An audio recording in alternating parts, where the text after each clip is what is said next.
80 سے زائد دیہاتوں پر مشتمل تحصیل حویلیاں کی عوام پاسپورٹ آفس کی سہولت سے محروم۔ شہریوں کا کہنا ہے کہ ایبٹ آباد کے دور دراز علاقوں میں قائم پاسپورٹ دفتر تک رسائی انتہائی مشکل ہو چکی ہے۔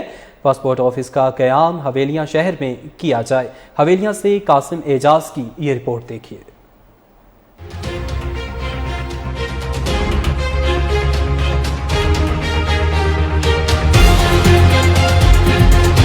80 سے زائد دیہاتوں پر مشتمل تحصیل حویلیاں کی عوام پاسپورٹ آفس کی سہولت سے محروم۔ روزانہ کی بنیاد پر سینکڑوں نوجوان بوڑھے خواتین مختلف امور میں استعمال کے لیے پاسپورٹ بنانے میلوں دور مسافت کے تحت ایبٹ آباد کا رخ کرتے ہیں۔ کچھ عرصہ قبل پاسپورٹ دفتر جو کہ ایبٹ آباد شہر میں قائم کیا گیا تھا، جسے نامعلوم وجوہات پر شہر سے کوسوں دور دشوار گزار پہاڑی علاقے میں منتقل کر دیا گیا ہے، جس کی وجہ سے سائلین کو کافی مشکلات کا سامنا کرنا پڑ رہا ہے۔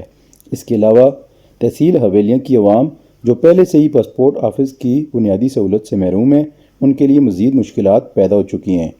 ہزاروں روپے کرایہ لگانے اور گاڑیوں میں دھکے کھانے کے بعد متعلقہ دفتر میں پہنچنا انتہائی مشکل ہو جاتا ہے۔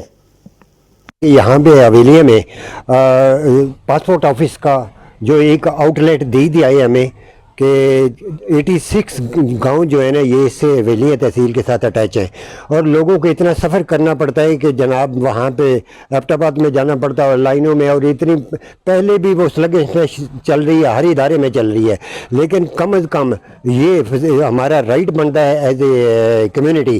حویلیاں کے جو ہے نا سب سے بڑی محرومی جو ہے اس وقت پاسپورٹ آفس ہے۔ پہلے جو پاسپورٹ آفس تھا وہ فارا چوک میں تھا، ہر عوام الناس کو پتہ تھا، پہنچ جاتے تھے۔ اب انہوں نے پاسپورٹ آفس اٹھا کے پتہ نہیں کدھر پھینک دیا۔ لوگ بیچارے گاڑیوں بکنگ کرا کے جاتے ہیں، جب پہنچتے ہیں تو ٹائم ختم ہو جاتا ہے۔ لہذا ہمارا اقوام بالا سے یہ مطالبہ ہے کہ حویلیاں میں جو ہے نا پاسپورٹ آفس جو ہے نا پاسپورٹ آفس کا قیام کیا جائے۔ شکریہ۔ ان کے ساتھ بہت سارے گاؤں لگتے ہیں، ٹھیک ہے، تو یہاں پہ پاسپورٹ آفس کی سہولت میسر نہیں ہے۔ ملکی حالات جو چل رہے ہیں اس ٹائم ہر بندہ باہر جانے کی تیاری کر رہا ہے، ٹھیک ہے، پاسپورٹ جب بھی بنوانا پڑے تو وہ بہت مشکلات کا سامنا پیش آتا ہے۔ اتنے جیب میں پیسے نہیں ہوتے کہ وہ ادھر سے ایبٹ آباد سے پھر آگے پاسپورٹ آفس جائیں، کیونکہ وہ بہت سائڈ ایریے پہ ہے، وہاں پہ نقل گاڑی بھی نہیں جاتی ہے، اسپیشل بائک وغیرہ کیری ہے وہ بک کروا کے جانا پڑتا ہے وہاں پہ۔ تو اقوام متحدہ سے ہماری ریکویسٹ ہے کہ وہ ادھر حویلیاں میں پاسپورٹ آفس بنائیں۔ حویلیاں کی عوام کے لیے پاسپورٹ آفس کا قیام انتہائی ضروری ہے تاکہ دور دراز سے پاسپورٹ کے حصول کے لیے آنے والوں کو بآسانی سہولت میسر ہو سکے۔ کیمرہ مین امجد علی کے ساتھ قاسم اعجاز، K2 TV، حویلیاں۔